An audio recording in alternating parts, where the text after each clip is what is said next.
নমস্কাৰ জেআৰজি ব্লগলৈ সকলোকে স্বাগতম জনাইছো। আজি আমি আলোচনা কৰিবলৈ লৈছো থিওৰি অফ সাপ্লাই এটা গুৰুত্বপূৰ্ণ বিষয় টাইম পিৰিয়ড এণ্ড সাপ্লাই অৰ্থাৎ শেপ অফ সাপ্লাই কাৰ্ভ সময় অনুসৰি যোগান ৰেখাৰ আকৃতি কেনেকুৱা হ'ব পাৰে সেই সম্পৰ্কে আমি আলোচনা কৰিম। ইতিমধ্যে আমি যোগান সম্পৰ্কে কেইবাটাও ভিডিঅ' প্ৰস্তুত কৰিছো। যোগানৰ বেসিক কনসেপ্টখিনি আমি আলোচনা কৰিছো। যোগান থিওৰি সম্পৰ্কে আমি আলোচনা কৰিছো। ল অফ সাপ্লাই অৰ্থাৎ যোগান বিধি আলোচনা কৰিছো। গতিকে ছাত্ৰ ছাত্ৰীসকলে আগৰ ভিডিঅ'বোৰ চাই ল'লে নিশ্চয় যোগান সম্পৰ্কে তেওঁলোকৰ ধাৰণা স্পষ্ট হ'ব। ঠিক আছে, আজি আমি আলোচনা কৰিম তেতিয়াহ'লে যোগান ৰেখাৰ আকৃতি। সময় অনুসৰি যোগান ৰেখাৰ আকৃতি বেলেগ বেলেগ হয়। গতিকে সময়ক কি হয় অৰ্থনীতি তিনিটা ভাগত ভাগ কৰা হয় বিশেষভাৱে, আৰু সেই তিনিটা সময় হ'ল মাৰ্কেট পিৰিয়ড, যেটো কোৱা হয় ভেৰি শৰ্ট পিৰিয়ড অৰ্থাৎ বাজেট কাল বা অতি হ্ৰস্বকাল প্ৰথমটো। নেক্সট আহিলে শৰ্ট পিৰিয়ড মানে হ্ৰস্বকাল, আৰু নেক্সট হ'ল লং ৰান অৰ্থাৎ দীৰ্ঘকাল। এতিয়া আমি দেখিলোঁ যে সময়ক আমি তিনিটা ভাগত ভাগ কৰি ল'ব পাৰোঁ। অতি হ্ৰস্বকাল, এতিয়া অতি হ্ৰস্বকাল বা বজাৰকালীন সময়। এতিয়া সেই সময়টোনো কোনটো? এতিয়া সেই সময়টো হ'ল যে যিটো সময়ত কি হৈছে উৎপাদকজনে পৰিৱৰ্তনশীল উপাদানবিলাকৰ পৰিৱৰ্তন কৰি উৎপাদন কৰিব নোৱাৰে, সেই সময়টো কি বুলি কোৱা হয় অতি হ্ৰস্বকাল বুলি কোৱা হয়। আৰু অতি হ্ৰস্বকালত কি হৈছে দৰ যিমানেই বৃদ্ধি নহওক কিয় যোগান কিন্তু বৃদ্ধি কৰিব নোৱাৰে। গতিকে অতি হ্ৰস্বকালত যোগান ৰেখাডালৰ আকৃতি কেনেকুৱা হ'ব? OY অক্ষৰ সমান্তৰাল হ'ব। গতিকে ডায়েগ্ৰাম 8 ছাত্ৰ ছাত্ৰীসকলে চাব যে ডায়েগ্ৰাম 8 কি হৈছে, আমি ধৰি ল'লোঁ OY প্ৰাইচ আৰু OX অক্ষত কোৱান্টিটি অফ সাপ্লাই অৰ্থাৎ যোগানৰ পৰিমাণ। এতিয়া ইয়াত দেখা গৈছে যে SS ৰেখাডাল কি হৈছে OY অক্ষৰ সমান্তৰাল অৰ্থাৎ উলম্ব অক্ষৰ সমান্তৰাল হয়। কিয় হয়? যিহেতু এই সময়কালটোত অৰ্থাৎ অতি হ্ৰস্বকালত কি হৈছে যোগানৰ পৰিমাণ বৃদ্ধি কৰিব নোৱাৰে, যিহেতু সময় বহুত কম। এই সময়টোক সেইটো কাৰণে বজাৰকালীন সময় বুলি কোৱা হয়। ইয়াত দৰ যিমানেই বৃদ্ধি নহওক যোগান কিন্তু স্থিৰ থাকে। গতিকে ইয়াত যোগান বৃদ্ধি কি হয়? ইয়াত যোগান বৃদ্ধিও অচল হয়।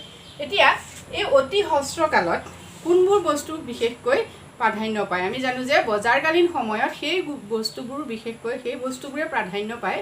সেইবোৰ বস্তু হ'ল অতি ক্ষণস্থায়ী দ্ৰব্য, মানে সোনকালে নষ্ট হৈ যোৱা যিবোৰ দ্ৰব্য, সেই দ্ৰব্যবিলাক কি হয় সেই দ্ৰব্যবিলাকৰ বজাৰখনেই সাধাৰণতে তেনেকুৱা হয়। গতিকে আমি এই প্ৰশ্নটো খুবেই পৰীক্ষাত আহি থাকে যে বজাৰ যোগান ৰেখাৰ আকৃতি কেনেকুৱা। তেতিয়া আমি কি বুলি ক'ম তেনে যে বজাৰ যোগান ৰেখাৰ আকৃতি কি হৈছে OY অক্ষৰ সমান্তৰাল অৰ্থাৎ উলম্ব আকৃতিৰ হয়। আৰু এইডালকে এই যি সমান্তৰাল এই OY অক্ষৰ সমান্তৰাল এইটোক কোৱা হয় আকৌ পাৰফেক্টলি ইনইলাষ্টিক সাপ্লাই কাৰ্ভ অৰ্থাৎ সম্পূৰ্ণ অস্থিতিস্থাপক যোগান ৰেখা। এডালক সম্পূৰ্ণ অস্থিতিস্থাপক যোগান ৰেখা বুলিও কোৱা হয়। গতিকে এই প্ৰশ্নটো বিভিন্ন ধৰণে সুধিব পাৰে যে বজাৰকালীন যোগান ৰেখাৰ আকৃতি কেনেকুৱা, বা সম্পূৰ্ণ অস্থিতিস্থাপক যোগান ৰেখাৰ আকৃতি কেনেকুৱা, বা অতি ক্ষণস্থায়ী দ্ৰব্যৰ যোগান ৰেখাৰ আকৃতি কেনেকুৱা। গতিকে তিনিটা প্ৰশ্নৰ উত্তৰ এটাই হ'ব। ঠিক আছে, নেক্সট পইণ্টত চাওঁ আমি যে হ্ৰস্বকাল শৰ্ট পিৰিয়ড। হ্ৰস্বকালত কি হয় ইয়াত পৰিৱৰ্তনশীল উপাদানবিলাকৰ পৰিৱৰ্তন কৰি উৎপাদন কাৰ্য সম্ভৱ হয়। গতিকে হ্ৰস্বকাল কাক বোলে বুলি যদি আমাক সোধা হয় তেতিয়া আমি ক'ম যে যিটো সময়ত পৰিৱৰ্তনশীল উপাদানবিলাকৰ পৰিৱৰ্তন কৰি উৎপাদন কাৰ্য সংঘটিত কৰিব পাৰি সেই সময়টোক কি বুলি কোৱা হয় হ্ৰস্বকাল বুলি কোৱা হয়। গতিকে ইয়াত যোগান ৰেখাৰ আকৃতি কেনেকুৱা আমি চাওঁ। ইয়াত যোগান ৰেখাৰ আকৃতি থিয় প্ৰকৃতিৰ হয়। ইয়াত কি হয় যোগান দৰ যিমান বৃদ্ধি হয় সেই অনুপাতে যোগান বৃদ্ধি কৰিব নোৱাৰে। যোগান বৃদ্ধি হয় যে দৰ বৃদ্ধি হ'লে যোগান বৃদ্ধি হ'ব, যোগান বৃদ্ধি হয়, কিন্তু দৰ যিমান বৃদ্ধি হয় সিমান অনুপাতে কি কৰিব নোৱাৰে যোগান বৃদ্ধি কৰিব নোৱাৰে।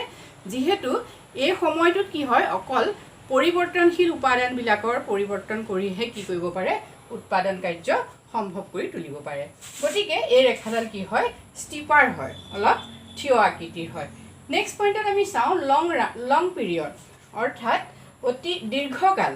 এতিয়া দীৰ্ঘকাল কি হৈছে এনে এক সময় যি সময়ত কি হৈছে উৎপাদক এজনে বা উৎপাদকসকলে কি কৰিব পাৰে স্থিৰ পৰিৱৰ্তনশীল উপাদান আৰু স্থিৰ উপাদান দুয়োটাৰে পৰিৱৰ্তন সাধন কৰি উৎপাদন কৰিব পাৰে। গতিকে এই সময়কালত কি হৈছে যোগান ৰেখাডাল বহল প্ৰকৃতিৰ হয়। এতিয়া ইয়াত আমি দেখিছোঁ যে দৰৰ পৰিৱৰ্তন হৈছে OP পৰা OP1 হৈছে, আৰু তেতিয়া কি হৈছে যোগানৰ পৰিৱৰ্তন OQ পৰা OQ1 হৈছে ইয়াত যদি আমি চাওঁ যে দৰৰ পৰিৱৰ্তন P পৰা P1 এটো হল আমি del P বুলি দিলো del P এটা del P আৰু এটো আমি দিলো del Q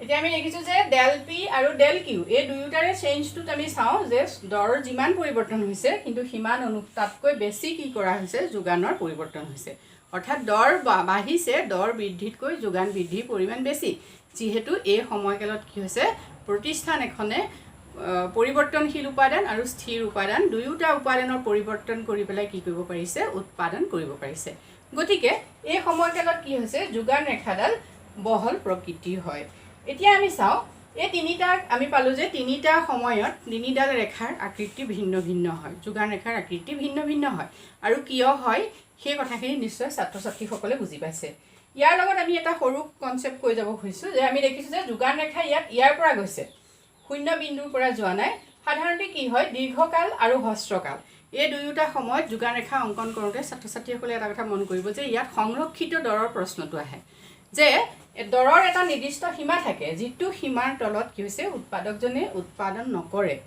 অৰ্থাৎ যদি OS দ্ৰব্যৰ তলত OS এইখিনি আমি দেখিছো যে ওইটো ধৰিলো আমি OS এই OS ৰ তলৰ এইকণ হৈছে সংৰক্ষিত দৰ এইকণক কি বুলি কয় সংৰক্ষিত দৰ বুলি কয় এই ৰিজাৰ্ভেশন প্ৰাইস এই সংৰক্ষিত দৰ কেতিয়া হয় যে যিটো দৰৰ তলত কি নকৰে উৎপাদকজনে দ্ৰব্যৰ যোগান নধৰে সেই দৰটো সংৰক্ষিত দৰ বুলি কোৱা হয় যেহেতু উৎপাদক এজনে নিম্নতম এটা দৰ পালেহে কি কৰে দ্ৰব্য সামগ্ৰী উৎপাদন কৰে গতিকে আমি আলোচনা কৰা বিষয়কেইটা আজি এইকেইটাই আমি চাৰিটা পইণ্ট আলোচনা কৰিলো যে অতি হ্ৰস্বকাল আৰু দীৰ্ঘকাল আৰু ৰিজাৰ্ভেশন প্ৰাইস গতিকে ছাত্ৰ ছাত্ৰীসকলে যদি ভিডিওটো ভাল লাগিছে লাইক কৰিব আৰু কমেন্ট কৰিব আজিলৈ মানে থ্যাংক ইউ